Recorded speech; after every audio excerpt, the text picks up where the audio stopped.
You're listening to Under the Shell Podcast, the best in America.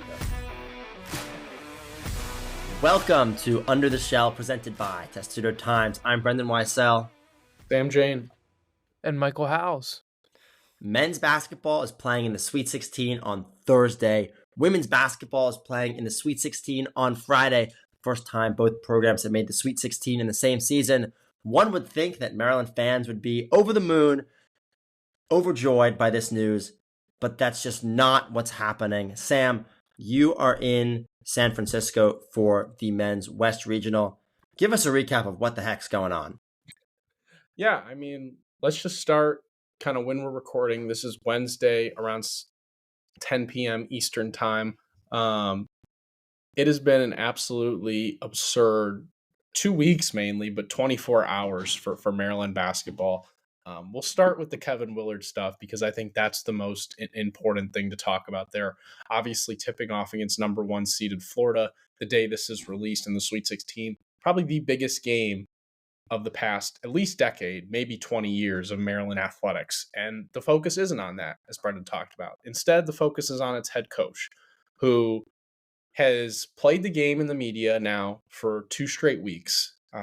He started by outing his athletic director who was leaving before, which we asked for honesty of coaches, completely fine with that. But then he also lambasted the university, said that he didn't have the academic resources to compete, while furthermore then saying in the same interviews that he was happy at Maryland. He loved Maryland. He wanted to be at Maryland. It's one of the top jobs in the country, and so on and so forth.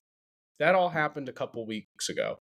Within that span, and just to kind of give a brief timeline here of what Willard has done since then, he has told the press that him and Athletic Director Damon Evans were on the same page. Then he had his explosive press conference where he said he wanted to see fundamental changes.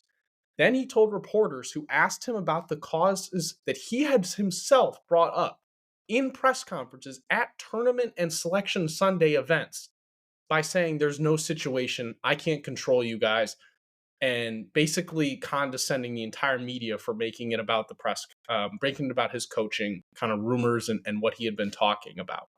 In an interview with The Athletic, he says, quote, "I think everyone is looking at this like I don't like this job. I love this job. It's a phenomenal job. I just want to make it the best job." Then, yesterday, he went on the radio and said that he would, quote, "stay at Maryland," and that he's, as of now, the Terps head coach.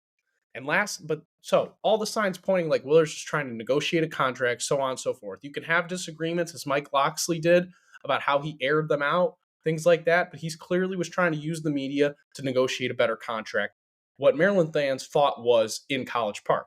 But reporting shifted overnight. Inside Maryland Sports, Jeff Ehrman reports that Willard's basically, good as gone to Villanova, and kind of reports are rumoring, and the wind is pretty much blown in the direction that Kevin Willard will eventually be Villanova's men's basketball coach. It's not official yet, so I don't want to say that, it's a done deal. But at this point, I would be surprised if it didn't happen. And in that case, Kevin Willard, who again avoided now 2 questions at his press conference today, including one of mine and the Baltimore Banner's Kyle Goon's questions about his comments that he's made previously, and also if he had any updates on the contract situation, completely negated to talk about them. Frankly, I think it's just been a saga that I have never seen in my time of following sports, brief time of covering sports. And I think he's completely taken the administration, the athletic department, the fans, the media along for a ride that I don't know if he knew it would get this big. And if he did, it's one of the most mega-minded orchestrations of kind of manipulation and, turning things his way. And as Mike tweeted out earlier today, which I thought was a great point, on the eve of Maryland basketball's biggest game in at least a decade, he has made the situation, which he said he hasn't wanted to, completely about himself. Nobody is talking about the Florida game anymore. There's no excitement, it feels like, for a Sweet 16 game.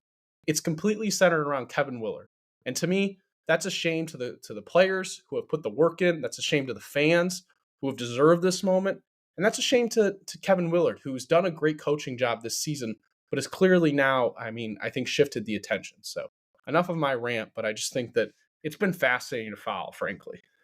I've been an outspoken critic about Kevin Willard in the past, Sam. Like you said, he's made this tournament run one of the best stories that Maryland athletics has had in the past decade. He's made it all about himself. And I don't understand what he has done in his coaching career to deserve that sort of attention, to take it away from the players who have made this moment for Maryland. Derik Queen, the homegrown kid who had an amazing moment on Sunday night. I don't know what Kevin Willard has done to make the attention be towards him. He's been a collegiate head coach for 18 years, 3 at Iona, 12 at Seton Hall, 3 at Maryland. And in that time, he has just one regular season championship. He has just one conference title, tournament title. He has a sub 500 record as a coach. And his deepest run has been this year into the Sweet 16. Like, what has he done to deserve this sort of attention? And he was getting on the media calling Inside Maryland Sports TMZ. What does he expect to happen when he goes to Villanova, a program that's won 2 titles in the past decade? Like, the media is not going to get any easier there. The expectations are only going to be bigger there. So I really don't understand, one, what he has done to deserve this sort of attention during Maryland's deep run. And then 2, the criticism towards the media. Like, Villanova is only going to be more attention. It was your doing that made the media. If you had just gotten up and not said anything, no media member would have covered it. You were the one who said something. And then to expect the media not to cover it as such, to me, it was just like a baffling answer from him. And I think that Willard is just somebody that, listen, if you want to take like the Villanova job, that's one thing. But Mike mentioned it. Like, Derik Queen's shot is what we should have been leading this podcast with, guys. I mean, it's probably the biggest biggest shot of the tournament. It's one of the biggest shots in Maryland athletics history. And we're not even talking about it. That's not what we're starting a podcast with, that we solely talk about Maryland athletics, because it's not the biggest news story of the week, because it's about Kevin Willard. And I just think that that's a disservice at this time, and the thing is, honestly, guys, I think if Kevin Willard had just come out and said, yeah, I'm negotiating with Villanova. Yeah, it's possible I take the job. Yeah, I'm taking it. Even if he had said that before the tournament, it would be a different thing. But to string along and play both sides of the alley has completely made it a bigger news story than it needed to be. And we're not talking about Derik Queen's shot. We're not talking about how Maryland matches up with Florida. Instead, we're talking about him. I mean, he's completely failed up as a coach. He's done a great job this season coaching. He also has one of the best starting 5s in all of college basketball. So you could make the argument that a lot of coaches could do a very good job with this team. But, I mean, he was not an incredibly good coach at Seton Hall, was fortunate to get the job at Maryland. And now, if he is going to Villanova, which is one of probably the top 10 jobs in the sport, you could point at him and say he's one of the least qualified guys to have a top 10 job in the sport. But it pretty much seems like he's going, and it is pretty sad. I'll completely agree. I mean, Maryland plays a massive game against Florida on Thursday night, a chance to go to the Elite Eight, which they've only done 2 other times in program history. And it seems like that game is literally a complete afterthought because Willard has created such a storm. Even if, let's say, Kevin Willard does stay at Maryland, which I think is, at this point, very unlikely, the fact that he's even let it get to this point with all the media members completely running circles and just having no idea what he's saying and, I mean, completely avoiding questions and Bill Belichick style. I mean, people were asking him in the press conference, obviously you mentioned it, Sam, you were one of them, asking about his comment, asking about the comments that Lochte made, and then he just completely answers about the Florida game. So I do kind of understand, but at the end of the day, it's really embarrassing that he's let it get to this point. I understand that it's got to be frustrating for him because he was negotiating with Damon Evans, who left and who was leaving, and now there's nobody really manning the athletic department. I do understand that part of it, but once again, he kind of created that whole saga himself. So it's such a weird and frustrating thing to cover because you're sitting here the night before a huge game and it's a massive disservice to the players who have had a really, really good season. And you have to assume that this is just a massive distraction for them. Yeah, I mean, like, let's call it what it is. Like, Kevin Willard has basically completely screwed Maryland. I mean, at this point, even if he doesn't take, Maryland has met, according to reports, has met pretty much all of his demands. John Rothstein said that they offered him a contract that would have made him a top 10 paid coach in the sport. I don't think Kevin Willard's in the top half of the coaches remaining in the tournament. Like, could you name, out of the 16 teams, I could easily name 8 coaches that I think are better than him. I could probably name 12 that I think have a better resume than Kevin Willard. And so the fact that they're offering him a top 10 job, the fact that they've said that they're going to try to restructure the revenue share, obviously I understand his frustration. Maryland is in a really tough spot where they're in the Big Ten where football is king, but they're a basketball school. It's clear through and through. So I get what he's saying completely. But I also think that they've tried, it seems like, according to reports, they've tried to match his negotiation. They've tried to kind of work it out with him. And it's completely fine, I think, for him to kind of go out and be like, hey, listen, like, I need to see better things done at Maryland. Put the pressure on the university. That's one thing. But if you're going to leave to take another job, there's no point of doing it, And at this point, Villanova might be a better job. They have a better revenue share. There's more money to devote to basketball. But and this can segue into the Damon Evans news. Maryland now has no athletic director, potentially no men's basketball coach. With the transfer portal open and most of the major head coaching openings being filled, I mean, this could set back, if Willard leaves, this is the type of move that unless Maryland makes some hire that just works out perfectly, it could set back the program 3 or 4 years. And that's a huge decision.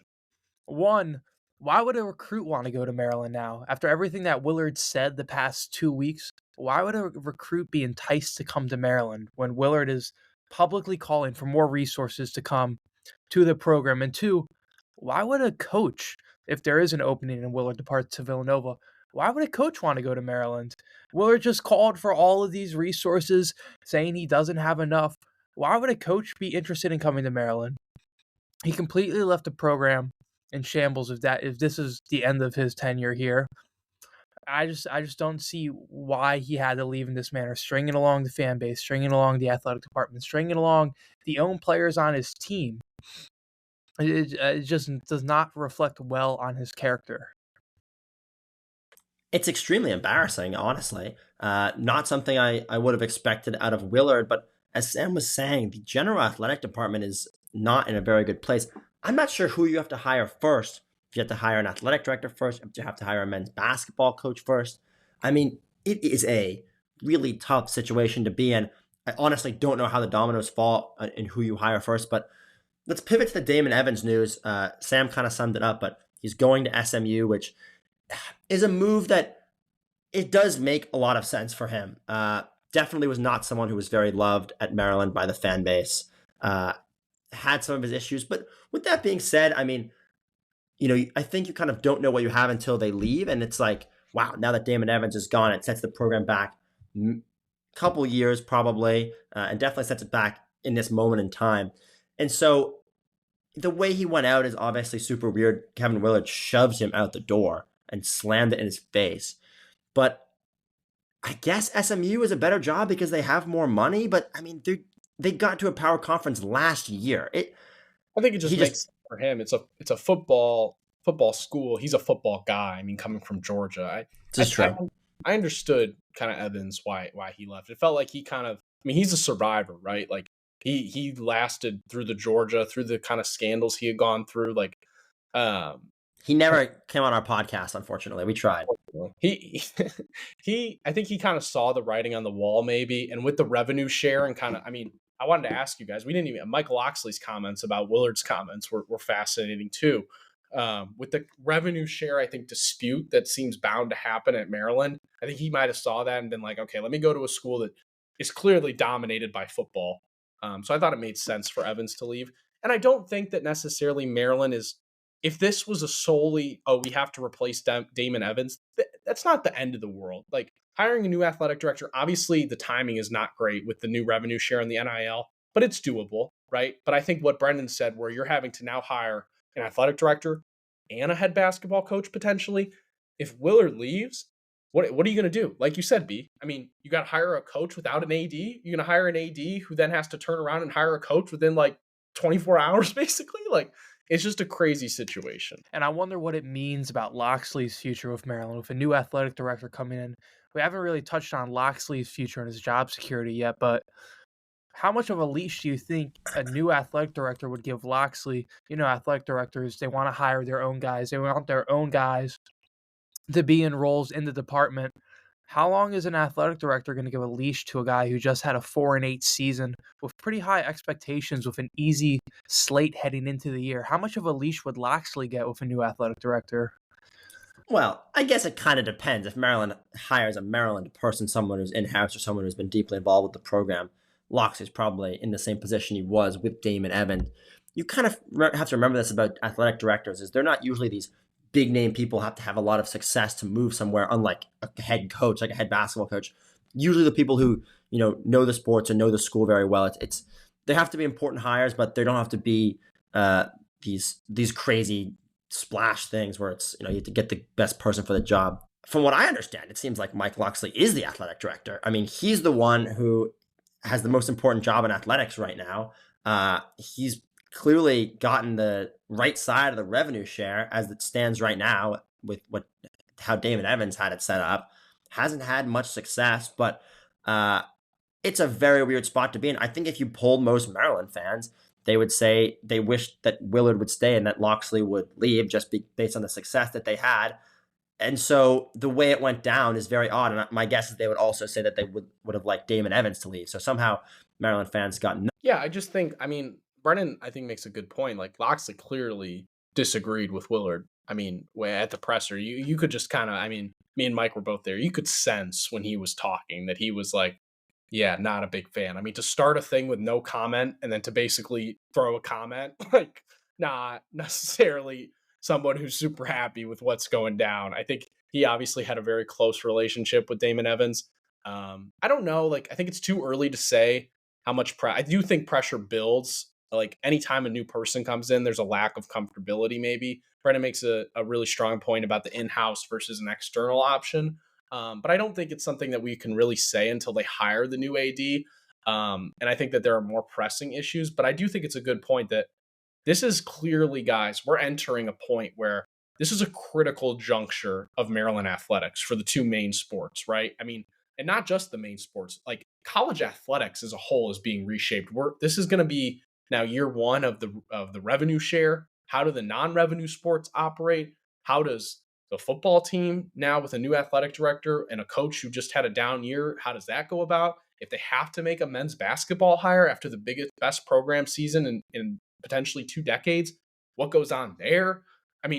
It's a great time to be podcasting it Under the Shell because there are a lot of things to be talking about. And I think that this, if you look at it, undoubtedly, this is a huge next couple months that Maryland athletics is going to face and the next couple of years that they're going to undergo.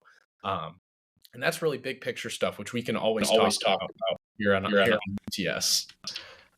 Just one more point with Loxley. Like, this spring transfer portal stretch for him is crucial because no matter who's starting at quarterback, whether that's Justin Martin or Malik Washington, it is not a good supporting cast right now for him. And if there is an out of Maryland athletics hire for the athletic director position, I would figure it's going to a basketball-centric mind just based off the success that the basketball team had this year. You don't believe so, Brendan? No, because it actually doesn't matter if you have a good basketball program because football makes all the money. So it's hard to say. Look at the postseason success this season. Even Willard, if we want to look at Willard's 3 years as a whole here at Maryland, he's had more postseason success than Loxley. Like a Duke's Mayo Bowl win, how much does that matter versus a Sweet 16 berth? They're completely different, though, I think. Like, Maryland plays in the Big Ten, right? Like, if you have to look at program-based success, Loxley has them. And trust me, Loxley had a really bad season, and I'm not, sitting here saying, but he also is, let's not forget, he was 8-4 a couple of years ago, and that's better than Maryland's had since Ralph Friedgen, as we've talked about. So I think that Brendan's right. Football will always be king here, and fans who say, let's just give all the money to basketball, that will never happen. Not only because it would be cool in theory, but it's obviously never going to happen. And also the roster size. You're looking at 60 plus players in football, and basketball is 12. There's just no way you can allocate all the resources to basketball. But it's a fascinating discussion. It's one that we'll be talking about, for the next couple weeks, I think. But guys, we started the show with it. Maryland's about to play a Sweet 16 game the day we released. Which they could legitimately win, I might add. imagine Kevin Willard gets like to the Final Four, and we're talking about this. But the first step, and we'll get into our Florida preview now, is against the number 1 seeded Gators. Guys, Florida is one of the best teams in the country, point blank. Period. Top 3 on KenPom. One of the best offenses in the nation. One of the better offensive rebounding teams in the country. Number 9 in the nation on that stat. They're led by a trio of Walter Clayton, Elijah Martin, and I'm blanking on the Will Richard, former Belmont player. Sorry, I forgot about him. That trio of guards, Clayton in particular, first team All-American, one of the best players in the country, a ridiculous shot maker, a guy that cooked UConn in the final stretch. Really just is a dynamic guard, a player that I don't think Maryland's played. Braden Smith from Purdue, but they're different types of players. Clayton is a legitimate, high-level shot maker. Smith's more of a facilitator, I would say. But Florida's going to be their toughest team that they've played, and this will be a very, very difficult game. I do think there are some potential avenues for Maryland to win this game, and I think there are possibilities for them to find some success. Mike, Brendan, what do you kind of see as the biggest advantage that Maryland holds in this game? And then on the flip side, where are your biggest worries if you're a Terps fan? I guess I'll take the worries, and that stems with rebounding. Sam, you're in San Francisco now, like you said. Derik Queen talked about it a little bit earlier today, if you want to check out Sam's Twitter. Same with Jacoby Gillespie, but it's been a struggle for Maryland's guards on the boards this season, and Florida is a team whose guards can rebound, and Florida as a whole can rebound really well. So if you're not getting any support outside of Juju and Derik Queen down low, it's going to be a tough day for Maryland, especially with Florida on the offensive glass. I think that can pose the biggest problem for Maryland on Thursday night. Great point, Mike. And I really, I wrote an article about it actually, about the offensive rebounding. I mean, Queen said the 3 midgets need to come help him out, but this is a team that Florida is, if you give them extra possessions, they will kill you. They average nearly 14 offensive rebounds per game. Their guards are all really good rebounders. They've grabbed a combined 94 offensive rebounds. That trio of Martin, Richard, and Clayton, Maryland's trio, 46. So doubled up Maryland's on offensive rebounds this season. And this is for a rebounding team that, has Julian Reese, has Derik Queen. Maryland has really struggled on the defensive glass since the postseason started. They've lost the past 4 offensive rebounding battles, and to teams that aren't necessarily great. Illinois and Michigan are solid on the glass, but Colorado State averages 8.38 offensive rebounds per game. They grabbed 12 against Maryland. And this is a team that played against Mountain West opponents. Florida plays in the SEC. I think that that's probably the biggest worry I would have if I was a Maryland fan. If you give Florida multiple possessions, when stops are so valuable against this team, if you give them a chance to get multiple shots, multiple opportunities, wear your defense down, you're not going to win the game. So I think if you can you're not going to hold Florida under 9 offensive rebounds. They're too good.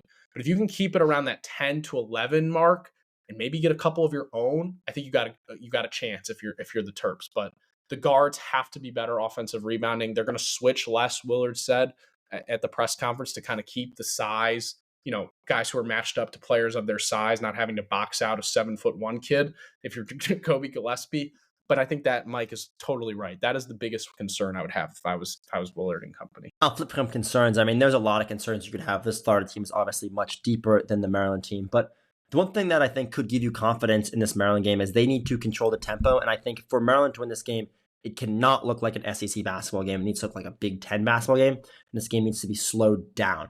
If Maryland gets out to a lead in the first 10 minutes of the game and is able to control the tempo, take long possessions, work Florida on defense, get them tired, that would be the recipe for success for this Maryland game. I mean, if Florida shoots, if it doesn't shoot very well, then that's also going to be a big key for Maryland. They shot pretty well in UConn. Didn't shoot very well. And UConn was still in that game, and it was a game that was slowed down, just going from their round of 32 game. If Maryland can put together a similar recipe and shoot the ball better, then we'll have a chance. But as I've said all season, if you look at the games that Maryland has played, they haven't got blown out in a game, and I would not expect them to get blown out in this game. This is going to be a great basketball game. Maryland could end up losing this game by 8 or 9 or 10 in, just how the final score shakes out. But Maryland's going to be competitive in this game. But at the end of the day, if this game is a shootout and the final score is in the 90s and the high 80s, Maryland is not going to win. If Florida finishes with somewhere between 60 to 70 points, I would definitely expect Maryland to win this game. That's what I think it comes down to, is controlling the tempo. And both teams are on the faster end, and they have to slow Florida down. Definitely, and that's a really good point. I think that Willard expects, this to be, Florida's going to try to run. He said that he wants to play all four bigs, like they're going to have to play. So that means Geronimo and Gapari minutes, which you got to hope those are limited. You never know what you're going to get. You have no idea. I think you got to limit those as much as possible. Like Derik Queen and Julian Reese have to play 33 minutes, 32 minutes this game, no question. And I think that my biggest advantage I think Maryland has is I think that is what you're looking at. I think the off-ball stuff that you looked at UConn ran, like if you watch the tape, they got open looks for Caravan, for McNeely on off-ball action. And Maryland runs a lot for Rice and Gillespie, flare screens, things like that. That's more technical. But I think when you look at the biggest, literally, advantage that Maryland has, Derik Queen and Julian Reese both should have really good games. Florida's bigs are good. They're not great. They both weigh, Alex Condon, who's a really good shot blocker, weighs 220 pounds. Julian Reese has him by a 40-pound advantage. You have to bury them. You have to get them in foul trouble. They're going to throw different players at Queen and Reese. But Derik Queen has to look like the best player on the floor. For Maryland to have a chance to win, he has to be better than Walter Clayton or Elijah Martin or things like that. That is the recipe, I think. And I think you have to hope that this is somewhat similar to, the Illinois game from not the Big Ten tournament game, but a couple months ago when they just dominated on the offensive side of the ball with their paint presence. And Gillespie and Rice have to hit some shots. They're going to have to shoot well. You need a B+ to A- game. And I think if Florida plays their A game, you're not going to win. So you got to hope that Florida's off a little bit and you're playing on, and they have a good chance. And I don't expect them to get blown out. So we can give predictions. I think this is obviously the game of the week. I have to agree with you. We'll do it for both men's and women's because both are in the Sweet 16. But games of the week, I would say, I think Maryland has an avenue here. I really do think they have a good chance. I just think Florida is the distractions, which I know probably don't play as big of a deal as I'm making it.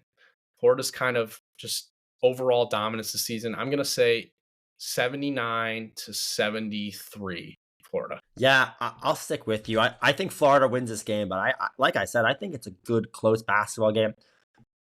I think it's a low-scoring first half with a very high-scoring second half. I'm going to go 88 for Florida and 82 for Maryland. Man, that is high scoring. I would please give me that. I agree with you, Brendan. I also agree with you, Sam. I agree with both of you guys with the game's final outcome. I think it's going to be high scoring, but I think Maryland's going to lose. Let's go 85-80 Florida. We are now joined by our colleague Tyler Lochte to break down the Florida game a bit more and hear about his perspective from the viral call of the Derik Queen game winner. This week's guest is University of Maryland senior journalism major Tyler Lochte, who had probably the call of the entire NCAA tournament, of course, and went viral after Derik Queen's game winner against Colorado State in the round of 32. Tyler, thank you for joining us. Thanks for having me. Okay, so I guess just kind of run me through that moment. Was that a pre-rehearsed call? Were you thinking about what you were going to say if Maryland did win that game? Was that all kind of off the cuff for you on Saturday or on Sunday? My bad. I mean, whenever it's time for me to write anything, that's where things start to go south. So for me, no, that was completely off the cuff because, to be honest with you, like I kind of did all that setup. That was the story. I mean, once it went in, what do you really have to say? Everybody knows what that means. So I think the hard part was kind of before the actual shot itself. And then afterwards, it was that stat. I mean, the second time in 22 years. It's the first buzzer beater for Maryland in the tournament since literally the night I was born. So it's been a long time. It's just ridiculous that happened. I want to talk through the actual logistics of the clip. How many times in your career have you said, this is a big moment, you've taken out your phone, you've pointed it to yourself and said, if this moment is great, I'm going to post it on social media. Is that something you do often at the end of games? Never. The only time that I did it this time was because I didn't understand the media rights. I thought that we couldn't use any clips from the actual broadcast itself. So I was like, well, I might as well just hang on to this. So I got out my phone, I recorded it, and then I sent it to the group chat. They were like, oh, yeah, this is a heck of a call. You should post it. I said, all right.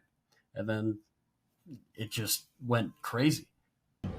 Who's the coolest person that you got to talk to because of the call? I mean, obviously RG3, I saw responded to your tweet, but who was kind of the coolest connection you made from it? Probably Awful announcing to me, because they were the first ones to post anything about it, and that's an account that I've followed for years. And after I posted it, I went down into the press conference room. I had no idea that like it was doing what it was doing, and I look over to my left, and there's Eli Cohen, and he's like typing away, he's live tweeting it, and then I see my tweet pop up, but he hovers around it, and I see, if I look closer, it's Awful announcing that posted it. And I was just like, what? Like, I couldn't believe that. It was just the craziest thing ever. And for that one, I mean, for them to reach out, like they wrote a whole like story about just the call. It's just crazy. Like I never would have expected that. Was this the first time you'd had something like this on Twitter, I guess go viral? Yes. Oh my gosh. I mean, to put into perspective how crazy viral that went, my second most liked tweet now is "Thank you, Ravens legend RG3," in response to like him checking out the call. No, yeah, that's absolutely hilarious. Have you gotten like, I assume you've gotten like some random texts from people who you probably haven't spoken to in years since high school and be like, oh my God, I just saw this video of you. Did that happen to you at all? Yeah, like the House of Highlights TikTok.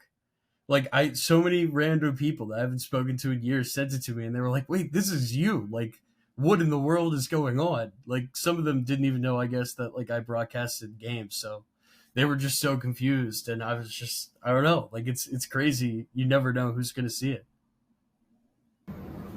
I guess I want to ask you about Maryland's run. I mean, how have you kind of reacted to this, and along with the Kevin Willard stuff?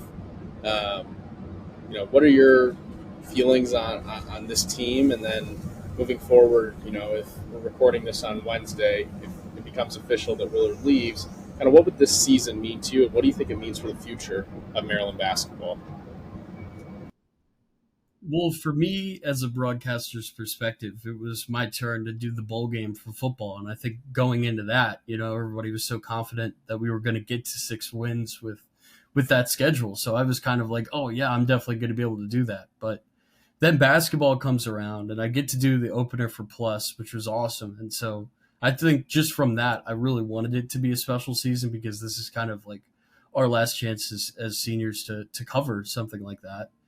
And I mean, the run's just been unbelievable. Like for the Michigan State game, I was supposed to call it, but I traded away the call for the Iowa game just to go as a fan, just to be in Xfinity one last time and kind of take it all in. And then you get into the tournament, GCU, I think we all kind of expected to win that game. But then when it was Colorado State, I think everybody just kind of realized it's a real opportunity to do something special. And I think with 3 minutes left, I kind of said something along the lines of this next 3 minutes is going to decide the legacy of this team, because if they can get it done, they're going to be heroes. They broke through that ceiling. They got to the Sweet 16 first time in 10 years, second time since 03. But if they weren't able to win that game, it's just yet another like terrible what if at Maryland, where it's like, all right, here's this cool team that wasn't able to do anything. And as for Willard, it's just crazy. I mean, right now, and we were kind of talking about this beforehand, my biggest take on that right now is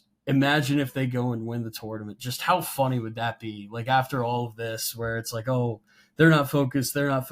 And I think that was kind of the narrative this past weekend. They seemed pretty focused to me. And I know Florida's really, really good. And, you wonder if that whole focus thing is not a story. Maryland is still probably picked to lose that game. But, I mean, there's still talent on this team. And you better believe that all 5 of those guys that start are going to be believing in themselves. And I think that the run is not over here. You can't really count your chickens before they hatch.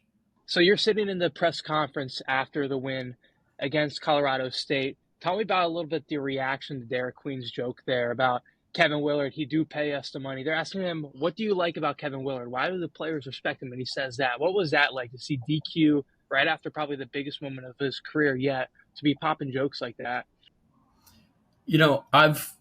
I called one of Derik Queen's games when he was a freshman in high school. Like, I'm a Baltimore guy, as is he. And to me, I didn't really read into that as like this is what's wrong with college basketball thing. I read into that as that's just the most DQ thing ever. Like, he's just a little kid trapped in the body of just as good of a basketball player as Maryland's had in such a long time. And it's just crazy. You sit there and you talk to him, and if you don't realize he's 6'10", you would never, in a million years think that he is this just fantastic basketball player. And I think that's really cool. Like, I think it really is cool that this guy is just a kid that just wants to have fun. And when it's time, he wants the ball, and he's going to let his teammates know he wants the ball. And just for him to get that finish, and I was in the locker room after that win, he was just so calm. Like, somebody asked him in the locker room something along the lines of like, oh, is this, why you came to Maryland? He was like, I mean, yeah, this is pretty cool, but like, I want to go to the league. And it's like, who says that after they just make, the greatest play, like arguably the greatest shot in the history of the school? I think it's the deepest buzzer beater Maryland's ever hit. But it's just crazy how he can block that stuff out. So you said you called a game of his during his freshman year of high school? Yep, when it was him and Juju in the front court, and they beat the crap out of my high school. I think it was 50-11 at halftime. And we had like 3 or so, I think, D1 guys, but they were all kind of young, and it was just hilarious. Like, that was the funniest basketball I think I've ever seen in my life, because it's 50-11 at halftime. Their coach, Nick Miles, he takes them all into the hallway. And 4 seconds later, the whole team comes out and they're just shooting. And so my broadcast partner walks down and is like, what did you talk about? Like, why was that so quick? And the guy just pointed at the scoreboard and he was like, what do you want me to say? I mean, it's just dominant. So for that team, I think, to put so many guys D1 now, I think that entire starting lineup went D1, but I think it's just so crazy to me, that you have DQ, who's a Baltimore guy. He leaves, he goes to Florida, but he's still representing the state. He's still representing his city. And I think that's great for Maryland. I mean, you think they're going to use that clip of, oh, I'm from Baltimore, that's why, to get more guys to come here? I think absolutely you have to lean into it. Absolutely, I agree. I think it's huge for the program to have a homegrown talent like that, make that play in that sort of stage, and then also just have that quote at the end of the game in his post-game presser of Andy Katz. To kind of wrap up this interview, looking ahead to Florida on Thursday, kind of what is your prediction for that game? How do you think it's going to play out? Well, I mean, they've got a point guard that is just out of this world. And I think that for me, the real matchup is going to be, how's Jacoby going to defend him? He can stop on a dime and shoot. Like, he can shoot off the dribble. And I feel like Maryland hasn't really faced a guy like this yet. But you have to keep in mind, this is a 1 seed for a reason. Like, even if he goes cold, Maryland's still going to have their hands full. So I believe in the Crab 5. I feel like at this point, why can't you? But at the same time, Florida's really, really, really good. And I think it's going to take a big, big game from – I'll put it this way. I don't think that Maryland can afford to have anybody in the Crab 5 kind of slip up or not really play a good game. Like, you've got to have all cylinders firing. Yeah, no, I agree. Before we wrap up, I want to ask you, I know you've gotten a lot of attention, at least on social media, from your call. What's your goal? What's your job? What's the job you want after school? And has this clip kind of helped you out?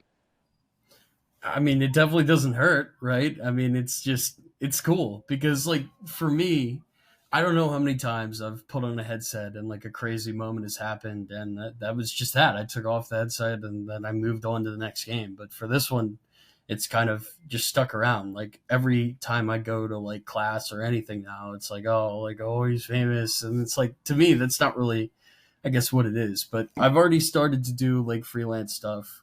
I've done like a lot of lacrosse, which is just awesome. I love lacrosse, and that has kind of led to more and more freelancing opportunities. I think once you kind of get your foot in the door in that department, it is really good once you build up that trust. So that's kind of my goal right now, to focus on that. But yeah, no, having a moment like that and being able to deliver, I guess, in a moment like that, it definitely doesn't hurt. Well, thank you so much for joining us, and we look forward to hearing some of your calls through the rest of your Maryland career. Absolutely. Let's make the Final Four so I can get down to San Antonio. Sounds good. Have a good one. Brenda Freeze's group makes another Sweet 16. They're set to take on another really tough 1 seed from the SEC, South Carolina, who they played a couple years ago in the Elite Eight. The Gamecocks, not as good as they normally are, I would say, but not as good as they normally are still means 3 losses on the year, an SEC title, and a 1 seed. So Dawn Staley clearly has her team rolling. First, let's quickly recap the game against Alabama. Probably the best basketball game I've watched all season. I mean, an incredible display of talent. Sarah Lee Barker from Alabama was amazing, scoring 40 plus. Maryland just kind of refused to lose, coming back from multiple deficits. Sarah Tabiasu with another great game. I don't even know what to add. Like, just your overall takeaway from that awesome display of what would have been now 50 minutes of basketball, I guess. Yeah, 50 minutes. You hit the nail on the head. I believe Sarah Tapiasu played 50 minutes, and I think Ali Kubek played like 49 minutes. I mean, here's what I'll say about that game. Maryland never should have won that game. Alabama let them back in the fourth quarter by taking shots way too early in the shot clock, giving Maryland a chance. And Maryland hit some shots. Sarah Tabiasu is an incredible basketball player. She's gotten better and better and better this season as she's gotten more comfortable in her role and just gotten more comfortable playing Big Ten and, Division or Power 5 basketball, if you will. And then in the first overtime, Maryland should have won that game. They were up 3. For some reason, Brenda Fries didn't foul. Max Schaefer asked her about it after the game, and she said it's not really our philosophy, which is super interesting because statistically, you want to foul when you're up 3 late in the game. They did foul, but they fouled somebody shooting a 3-point shot. They hit all those. So Alabama should have won. Maryland should have won. It went to the second overtime. Maryland squeaked it out. Maryland looked dominant in both overtime sessions. You kind of knew when it got to that point, 2 of Alabama's players had fouled out, that they were going to have a chance. I mean, when you're playing a game for 50 minutes, not fouling out is almost more impressive than fouling out. Maryland showed a ton of toughness in that game. They played very well. Cheyenne Sellers had some classic moments where she took some shots she definitely shouldn't have, but it worked out. She finished with 28 points. They win the game. With that all being said, South Carolina is so dominant and so good and has been over the past 5 years in this sport, and specifically has been when they played Maryland. I just don't see a path for Maryland winning this game. They've shown that they can be one of the top 15 teams in the country. They're making the Sweet 16.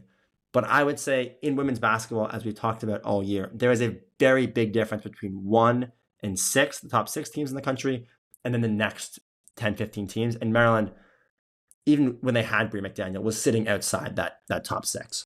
South Carolina's losses this year: UConn, Texas, and UCLA.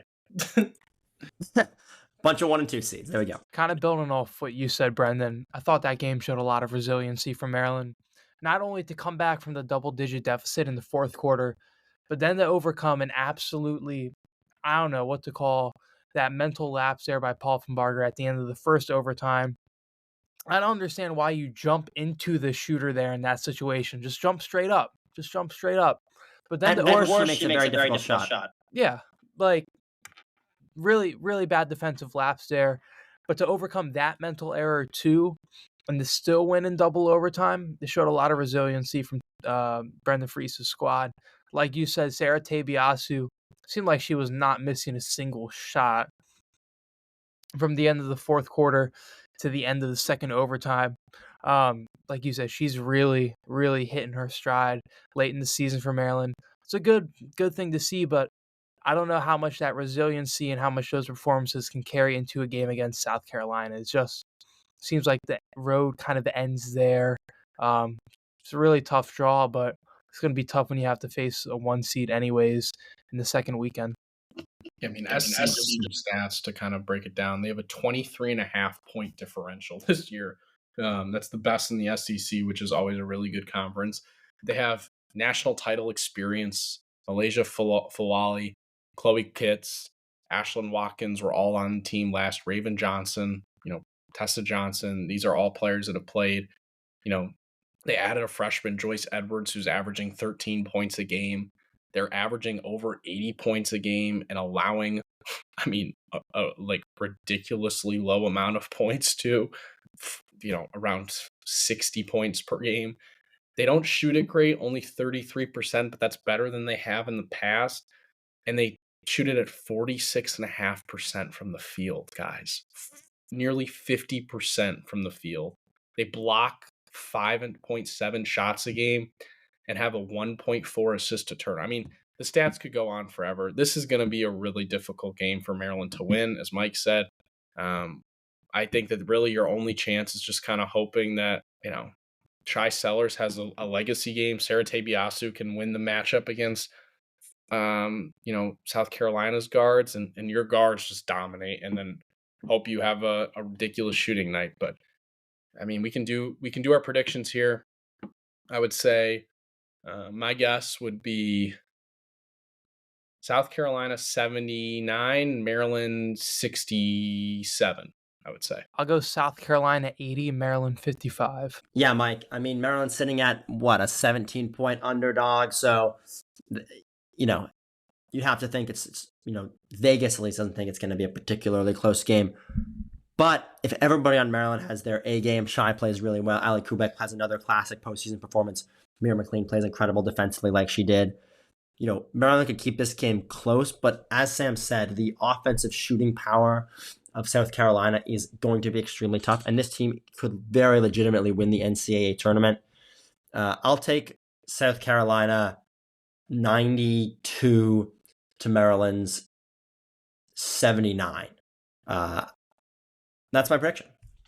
I have both Maryland men and women losing in the Sweet 16, and I honestly think that's a pretty fair take, and it's something that I said at the top of the show, that both programs had never been to the Sweet 16 in the same season.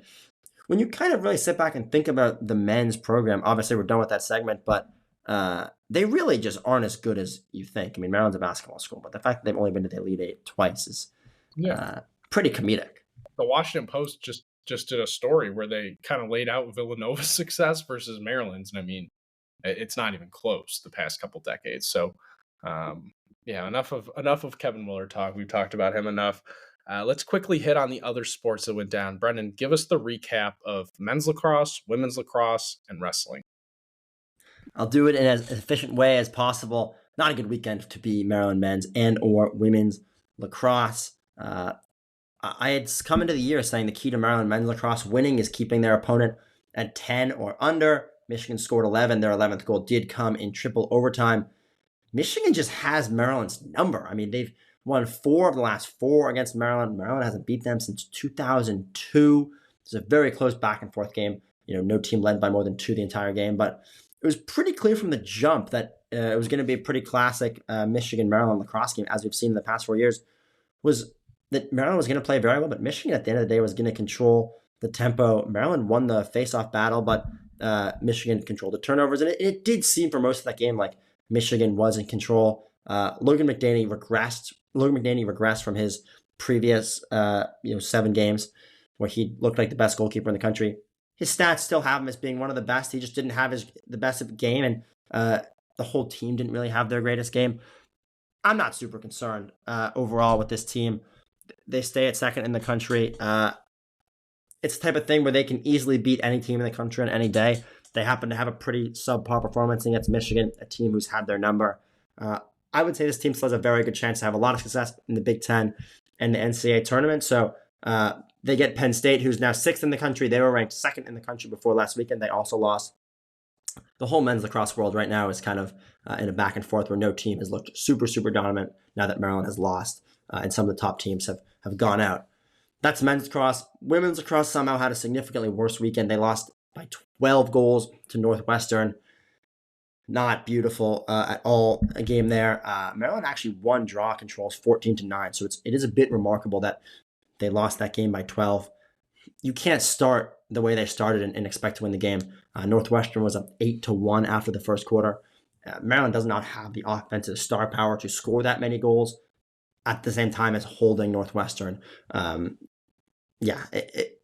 Northwestern's been one of the best teams in the country against Maryland for the past 10 years, and it absolutely showed. Maryland had a super off night. JJ Soriano didn't play very well. Overall, just a sloppy performance on defense, had a lot of fouls. And when you get down at that point, you got to play a perfect game, and they just didn't. But getting down early has kind of been a bit of a theme with Maryland women's lacrosse in the past couple of years. they've been able to battle back in some of those games, but just were not able to do it against Northwestern. And it definitely raises some concerns going forward in Big Ten play. Yeah, Maryland wrestling, they did have probably the best week of the non-revenue sports. Jackson Smith became the program's first All-American since 2019. The Terps scored 18.5 team points at the championships, which were the highest for the program since 2014. Smith placed in the sixth place, which is the highest for a wrestler since 2019 again, according to the Diamondback, and he's just the 21st All-American in program history. So obviously really big for Alex Clemson's team, and a significant step forward, I would say, to place an All-American. So good for Maryland wrestling. Jackson Smith. Good weekend for Maryland wrestling. Mike, baseball.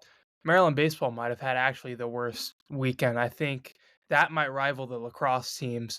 They averaged the fewest runs in a series since 2019 against Washington. They lost that series.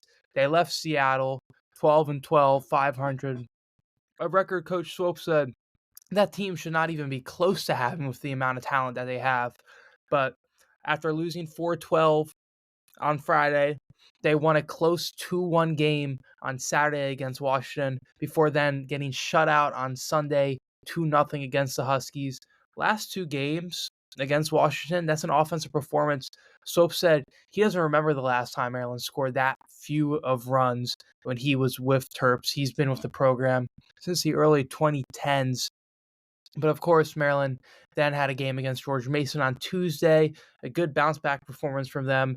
They were trailing by as much as 6-0 when pitching had a struggling start, put them in a 6-0 hole.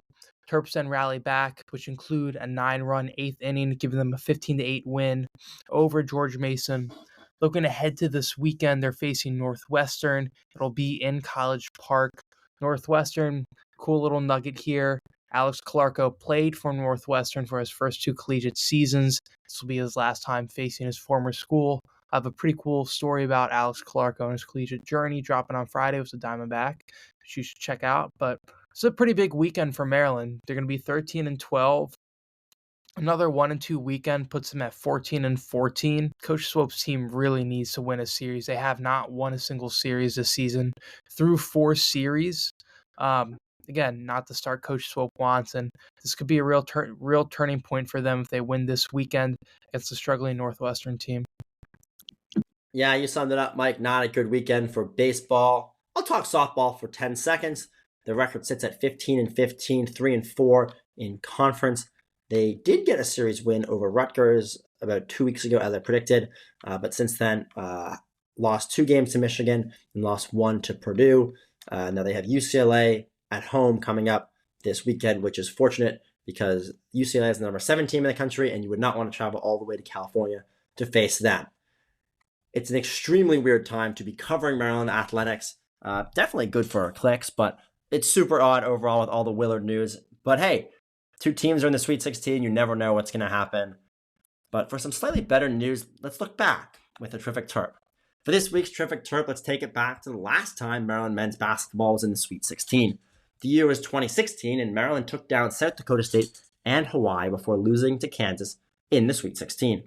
Maryland has not advanced past the Sweet 16 since 2002. A big reason the Terps made it that far in 2016 was because of Jake Layman. The senior forward averaged 11.6 points on 3.96 shooting from 3. Layman was on fire in the first game of the NCAA tournament, scoring 27 points, doing 5 for 8 from 3.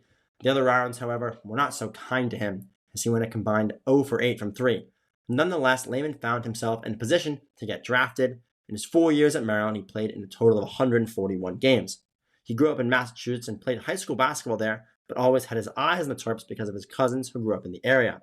Layman got drafted to the NBA in 2016 with the 47th pick by the Magic. His rights got traded, so he ended up for the Trailblazers for that 2016-2017 season. He ended up playing 6 total seasons in the NBA, 3 with the Blazers and 3 with the Timberwolves. His best season came in his 3rd year in the league in 2019 with the Trailblazers, when he appeared in 71 games and averaged 7.6 points as an important role player. After his NBA career, he went to play in Spain and now plays in the Japanese Professional Basketball League. Layman will likely never see his jersey in the rafters in College Park, but his impact on Maryland through the mid-2010s brought momentum and hype to the program, making him this week's Terrific Terp.